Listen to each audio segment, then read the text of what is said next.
नमस्कार बच्चों। आज के इस वीडियो में हम ट्रैक के working principle as well as terminal process के बारे में डिटेल में समझेंगे।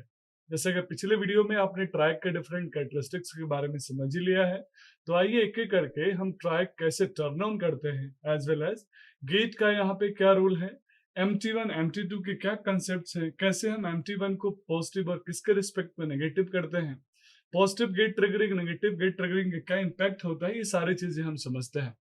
बच्चों आपको याद होगा ट्रैक का जो वोल्टेज और करंट रेटिंग है, अगर कंपेयर करें सिलिकॉन कंट्रोल रेक्टिफायर से तो उसके कंपैरेटिवली कम है।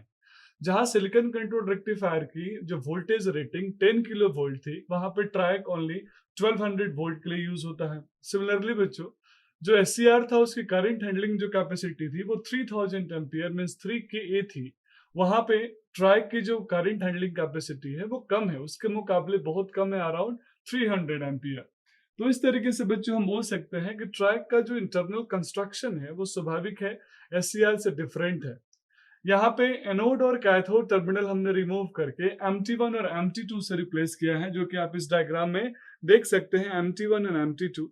एक क्वेश्चन नॉर्मली स्टूडेंट के मन में आता है कि सर आपने एनोड और कैथोड को क्यों रिमूव कर दिया, और अगर रिमूव करना ही था तो आपने जो तीसरा टर्मिनल था गेट उसको रिमूव क्यों नहीं किया। तो बच्चों यहाँ हम ऐसे समझेंगे कि जो सिलिकॉन कंट्रोल रेक्टिफायर था वो एक यूनिडायरेक्शनल रेक्टिफायर था। यूनिडायरेक्शनल मींस वो एक ऐसा डिवाइस था जो सिर्फ एक ही डायरेक्शन में बायस कर पाता था, बोथ डायरेक्शन में उसको हम यूज नहीं कर सकते थे। इसीलिए वहां हमने स्पेसिफाई किया था कि एनोड हमेशा पॉजिटिव रहेगा, कैथोड हमेशा एक नेगेटिव टर्मिनल होगा। लेकिन बच्चों ये जो ट्रैक है ये एक बाई डायरेक्शनल डिवाइस है। बाई डायरेक्शनल का मतलब है मैं इसको वन वे और टू वे दोनों तरीके से ऑन कर सकता हूं। मींस मैं इसको फॉरवर्ड कंडक्शन मोड में भी यूज कर रहा हूं, और जो SCR में रिवर्स ब्लॉकिंग मोड था वहां पे भी मैं इसको यूज कर रहा हूं। मींस दोनों डायरेक्शन में ये ऑपरेट होता है, क्योंकि इसका आपको कंस्ट्रक्शन याद होगा, आपको इसका सिंबॉलिक रिप्रेजेंटेशन याद होगा, जिसमें आपने देखा होगा कि दो SCR एक दूसरे से एंटी पैरेलली कनेक्टेड होते हैं। तो आइए बच्चों इसी कंसेप्ट को यूज करके हम यहाँ समझते हैं कि MT1 और MT2 का एग्जैक्ट मीनिंग क्या है। MT1 का मीनिंग होता है मेन टर्मिनल 1, और MT2 का मीनिंग होता है मेन टर्मिनल 2। जो MT1 और MT2 है वो एनोड कैथोड का रिप्लेसमेंट है, ये हमने डिस्कस कर लिया। आई होप इसका आंसर आपको समझ में आ गया होगा। आइए बच्चों हम फर्स्ट क्वाड्रेंट का ऑपरेशन देखते हैं, जिसको हमने फिगर नंबर 1A से रिप्रेजेंट किया है। हमने जैसे पहले भी डिस्कस किया है कि ट्रैक एक 3 टर्मिनल डिवाइस है। यहाँ 3 टर्मिनल हो गया, गेट, MT1 एंड MT2। साथ साथ ट्रैक के बेसिक अगर हम इंटरनल स्ट्रक्चर की बात करें तो इंटरनल स्ट्रक्चर में हम गेट, MT1 और MT2 के असेंबलिंग के बारे में समझते हैं, जो कि आप डायग्राम में यहाँ देख के समझ पा रहे होंगे कि यहाँ पे सिर्फ M1 M2 N1 N2 और P1 P2 लेयर ही नहीं है, बल्कि N3 N4 लेयर है। तो एग्जैक्ट इसका मीनिंग क्या है हम यहाँ मैं आपको समझाता हूँ बच्चों। फर्स्ट क्वाड्रेंट के ऑपरेशन में मैंने यहाँ देखा 3 मेरे पास जंक्शंस थे, junction J1, junction J2 as well as junction J3, जो यहाँ है, मैं इसको यहाँ रिप्रेजेंट कर रहा हूँ। बच्चों यहाँ पे मैं MT2 टर्मिनल है उसको पॉजिटिव ले रहा हूँ with respect to MT1 terminal, क्योंकि MT1 टर्मिनल और गेट की जो मैंने बैसिंग करी है उसमें गेट को मैंने बैटरी के पॉजिटिव टर्मिनल से जोड़ा है और MT1 को गेट के नेगेटिव टर्मिनल से, तो MT1 नेगेटिव है विथ रिस्पेक्ट टू MT2। बच्चों यहाँ पे जब N लेयर को हम बैटरी के नेगेटिव से जोड़ेंगे तो स्वाभाविक है वो फॉरवर्ड बायस होगा। सिमिलरली यहाँ जब P लेयर को बैटरी के पॉजिटिव टर्मिनल से जोड़ेंगे तो ये भी फॉरवर्ड बायस होगा। तो मेरा J3 और J1 फॉरवर्ड बायस हो गया, लेकिन J2 जो जंक्शन है अभी भी रिवर्स बायस है। तो फर्स्ट क्वाड्रेंट के ऑपरेशन में स्टेज नंबर 1 में जो मेरा गेट टर्मिनल है उससे P2 लेयर में इलेक्ट्रॉन्स की फीडिंग होती है, और वो इलेक्ट्रॉन्स की फीडिंग होते हुए P2 लेयर से N2 लेयर में जाती है, एक चैनल क्रिएट होता है। तो फर्स्ट लेयर में हम ऐसे समझ सकते हैं कि जो हमारा गेट जंक्शन है वो एक इलेक्ट्रॉन के पाथ को, एक चैनल को क्रिएट करता है, जो कि P2 लेयर से होते होते N2 लेयर की तरफ जाता है, और वही इलेक्ट्रॉन धीरे धीरे मेरे J2 जंक्शंस के आसपास के P2 लेयर के जितने भी इमोबाइल आयन है उन आयंस को डिफ्यूज करेगा वो इलेक्ट्रॉन, और उसके डिफ्यूजन के बाद इस जंक्शन के पास जितने भी डिप्लेशन लेयर के आयंस जब डिफ्यूज होंगे तो ये धीरे धीरे धीरे धीरे इसकी डिप्लेशन लेयर विथ होगी और ये रिवर्स बायस में फॉरवर्ड बायस की तरफ चला जाएगा। तो आइए हम क्वाड्रेंट सेकंड में देखते हैं बच्चों इसी ऑपरेशन को।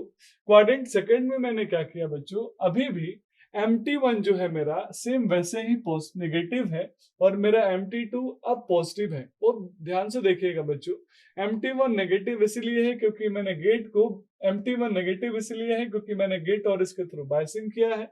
अब जैसे मैंने इस प्रकार की बायसिंग करी, मेरा जो जंक्शन ये है J3 है वो फॉरवर्ड बायस हो गया, सिमिलरली J1 भी फॉरवर्ड बायस हो गया और जो J2 जंक्शन था वो रिवर्स बायस हो गया। अब यहाँ जो करंट का कंडक्शन होगा बच्चों वो कैसा होगा, तो यहाँ पॉजिटिव गेट करंट आएगा MT1 टर्मिनल की तरफ और यहाँ से जो इलेक्ट्रॉन्स होंगे वो N3 से N2 से N3 की तरफ मोबाइल होंगे, यानी पॉजिटिव गेट करंट मोबाइल करेगा और यहाँ पे एक चैनल क्रिएट होगा।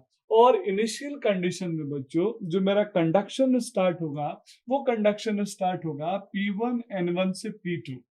ध्यान रखिएगा बच्चों, P1 से स्टार्ट होगा, फिर N1, फिर P2 और फिर फाइनली वो कहाँ जाएगा N2 की तरफ। तो मैं बोल सकता हूँ इनिशियल फेज में यहाँ जो कंडक्शन हो रहा है P1 N1 P2 के साथ साथ N2। अब बच्चों हम बात करते हैं थर्ड क्वाड्रेंट यानी फिगर नंबर 3, उसको मैं फिगर नंबर 1 का ए बोला, इसको मैं फिगर नंबर 1 का बी बोल देता हूं और ये मेरा फिगर नंबर 1 का बच्चों सी है। अब ध्यान से देखिएगा, फिगर नंबर 1 के सी में मैंने MT1 को अब नेगेटिव की जगह पे पॉजिटिव किया है जो आपको दिख रहा होगा, और उसी के रिस्पेक्ट में जो MT2 टर्मिनल है मींस मेन टर्मिनल 2 है वो अब नेगेटिव है विद रिस्पेक्ट टू MT1। मैं यहाँ गेट टर्मिनल को बैटरी के पॉजिटिव लेयर से कनेक्ट कर रहा हूँ और MT1 को बैटरी के नेगेटिव लेयर से कनेक्ट कर रहा हूँ। आप यहाँ देख सकते हैं बच्चों, जैसे मैं कॉम्बिनेशन करूंगा जो मेरा J3 जंक्शन था यहाँ पे ये फॉरवर्ड बायस हो जाएगा। मैं लिख सकता हूँ this junction is going to be forward bias. ये वाला जो जंक्शन है इन दोनों के बीच में ये रिवर्स बायस होगा। सेम आप वैसे ही यहाँ पे कंसेप्ट को यूज कर सकते हैं, लिख सकते हैं।